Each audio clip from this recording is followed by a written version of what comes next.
Hello everyone, I am Vaishali Kaushik here and again welcome back to my channel. So students and teachers, आज हम discuss करेंगे class 11th का जो physics का syllabus है उसमें फाइनली जो 30% रिडक्शन हुआ है वो एक्चुअली 30% रिडक्शन आपके अकॉर्डिंग है या नहीं। अगर आपको लगता है आप सेटिस्फाई हैं then comment me, you can comment me in the comment section. Okay, जो भी आपके व्यूज़ हैं या फिर आप जो भी समझते हैं वो आप अपने कमेंट सेक्शन में आप मुझे लिख सकते हैं। ठीक है, so let's start the video.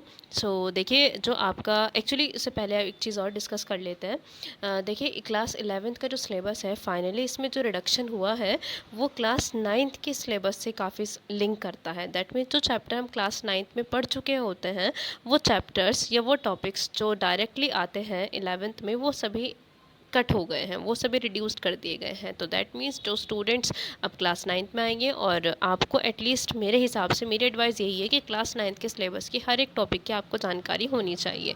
ठीक है, क्योंकि वो टॉपिक अब क्लास 11th में तो आप लोग स्टडी नहीं करेंगे। ठीक है, मेनली ज़्यादा अगर बात करें तो जो मेन टॉपिक्स हैं वो रहे हैं, लेकिन जो टॉपिक्स पुराने थे जो क्लास 9 से डायरेक्टली लिंक करते थे वो जनरली हटाए गए हैं। ठीक है, चलिए अब देखते हैं जल्दी से चैप्टर नंबर 1। आपको जो फिजिकल वर्ल्ड है, देखिए जनरली ये चैप्टर कोई पढ़ाता नहीं था, इंट्रोडक्टरी क्लास ही होती है, इंट्रोडक्शन ही दिया जाता है इसमें कि फ़िज़िक्स के स्कोप कहाँ पर है, उसकी टेक्नोलॉजी, उसकी सोसाइटी के बारे में बताया जाता है, उसका नेचर क्या है, फिज़िक्स लॉज के बताए जाते हैं। तो यहाँ पर अब इसको सिर्फ इंट्रोडक्शन ही देना है, मतलब डिस्कस करना है टीचर को सिर्फ स्टूडेंट्स के साथ। इसमें पर्टिकुलर चैप्टर पूरा नहीं कराना है। ठीक है, सिर्फ डिस्कशन होगा as a introduction, as a part of introduction. आप देख भी रहे हैं, as a part of introduction and integrated with the other topics. Clear. Now come to the second. देखिए, सेकंड चैप्टर जो था यूनिट्स एंड मेजरमेंट, इसमें आपको दिखाई नहीं दे रहा होगा, इसका मतलब सेकंड चैप्टर में से कुछ भी नहीं कटा है ना, कुछ भी रिड्यूस नहीं किया गया है। Now come to the chapter number 3। इसीलिए मैंने आपको बता दें, कभी आप सोचें इस वीडियो में जो चैप्टर यहाँ पर आपको दिखाई नहीं दे रहे होंगे वो उन चैप्टर्स में से कुछ भी रिडक्शन नहीं हुआ है। रिडक्शन सिर्फ इन चैप्टर्स में से हुआ है जो आज हम इसमें वीडियो में डिस्कस करेंगे। Chapter 3 motion in a straight line. तो जो चैप्टर 3 होता है आपका motion in a straight line, इसको काइनेमेटिक्स फर्स्ट भी हम लोग कह देते हैं। तो इसमें देखिए आपके पास फ्रेम ऑफ रेफरेंस नहीं करना है, जनरली ये भी देखिए कम ही पढ़ते हैं students. Motion in a straight line नहीं करना है। यहाँ काफ़ी अच्छी चीज़ देखने के लिए मिल गई है आपको, यहाँ थोड़ा काम आसान हो गया है। पोजीशन टाइम ग्राफ आपको स्टडी नहीं करना है और स्पीड और वेलोसिटी की जो डेफिनेशन है वो आपको स्टडी नहीं करनी है। Now come to the next chapter, chapter number 5। ठीक है, चैप्टर नंबर 5 में क्या करता है, लॉज ऑफ मोशन की बात करता है। अब देखिए, ये जो पूरा टॉपिक है जैसे कि मैंने आपसे बताया क्लास 9th में ये सभी टॉपिक्स आ जाते हैं। आपका कॉन्सेप्ट ऑफ फोर्स है, inertia, Newton's first law of motion, momentum and the Newton second law of motion, that means momentum peak आपने पढ़े होंगे ना। न्यूटन्स के 3 लॉ होता है, first second third law, impulse भी आपने पढ़ा होगा। तो ये सब टॉपिक्स आपको नहीं करना है। इसमें काफ़ी सारे टॉपिक्स का रिडक्शन हुआ है, लेकिन नया टॉपिक ऐसा जो क्लास 11th का के हिसाब से अगर हम देखें तो उसमें से कुछ नया टॉपिक रिड्यूस नहीं हुआ है। तो आपको पहले से ही पता होता था, बस ये अब आपको पढ़ना नहीं है ना। तो इसीलिए क्लास 9th के स्टूडेंट्स को कुछ भी नहीं छोड़ना होता है। अब ये खैर जो भी आपके भाई बहन होंगे या जो भी आप दूसरे स्टूडेंट्स को मतलब बता सकते हैं क्लास 9th के, अगर हेल्प करना चाहें आप उनकी। तो चैप्टर नंबर देखिए 6 नहीं आया है बीच में, है ना। अब चैप्टर नंबर 6 से कुछ भी कैंसिल नहीं हुआ है। ठीक है, चैप्टर नंबर हाँ 6 नहीं आ रहा है तो इसका मतलब उसमें से कोई चैप्टर बिल्कुल भी कुछ भी कैंसिल नहीं हुआ है। इसमें आपका अगर हम बात करें चैप्टर नंबर 6 का जो नेम है वो आपका है या वर्क एनर्जी एंड पावर। इसमें से कुछ भी कैंसिल नहीं हुआ, ये एज इट इज़ आपको या एज इट इज़ आपको करना है।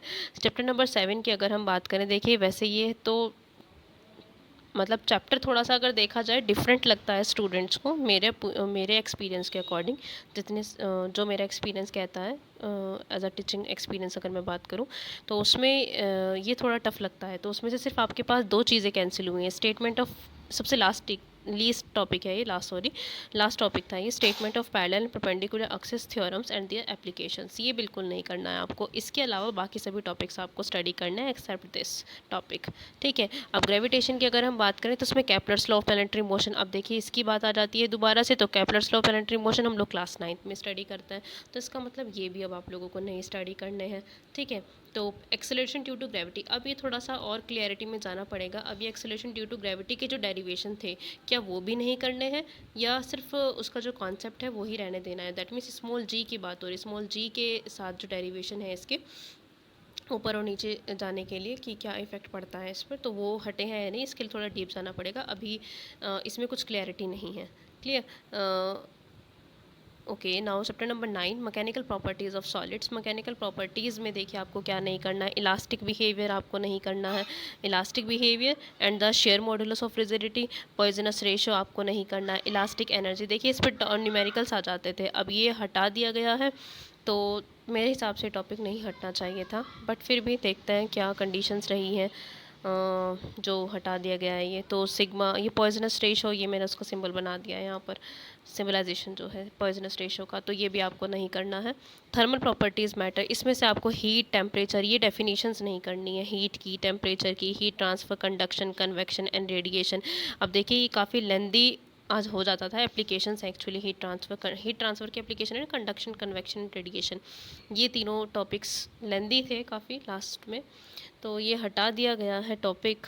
वैसे ये भी ज़्यादा अनइम्पॉर्टेंट टॉपिक तो नहीं था, अनइम्पॉर्टेंट भी नहीं कह सकते हैं, इम्पॉर्टेंट तो सभी चीज़ें हैं, बट चलिए जैसे भी हुआ है, ये टॉपिक आपको नहीं करना है। थर्मोडायनेमिक्स में आपको हीट इंजन और रेफ्रिजरेटर बिल्कुल नहीं करना है। अब देखिए हीट इंजन का पूरा डेरिवेशन था हमारे पास, मतलब पूरी थियोरेटिकल टॉपिक था ये। रेफ्रिजरेटर भी अच्छा टॉपिक था, ये हटा दिया गया है। चलिए आप बताइएगा कि आपके अकॉर्डिंग ये सही है नहीं है। कोई बात नहीं, देखते हैं बाकी टॉपिक्स एज इट इज़ रहेंगे। चैप्टर नंबर 15 में waves, fundamental mode of harmonics and Doppler effect, इसमें पूरा डॉपलर इफेक्ट जो लास्ट में था आपका वो कंप्लीट हटा दिया गया है, वो डॉपलर इफेक्ट अब आएगा ही नहीं।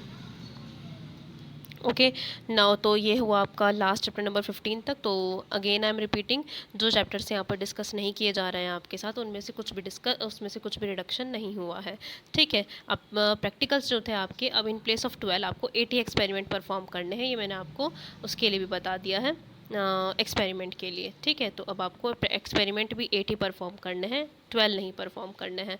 कोई इन्वेस्टिगेटिव प्रोजेक्ट नहीं होगी and activity to be demonstrate, यहाँ पर लिखा हुआ है no investigative project and activity to be demonstrated, ये भी नहीं होना है। प्रैक्टिकल सिर्फ 8 करने हैं इस बार आपको। So thank you very much.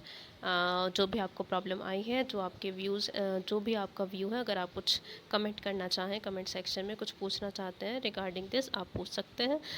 I hope you like the video, and if you like the video, please don't forget like, share and subscribe our channel. Thank you very much and use your time.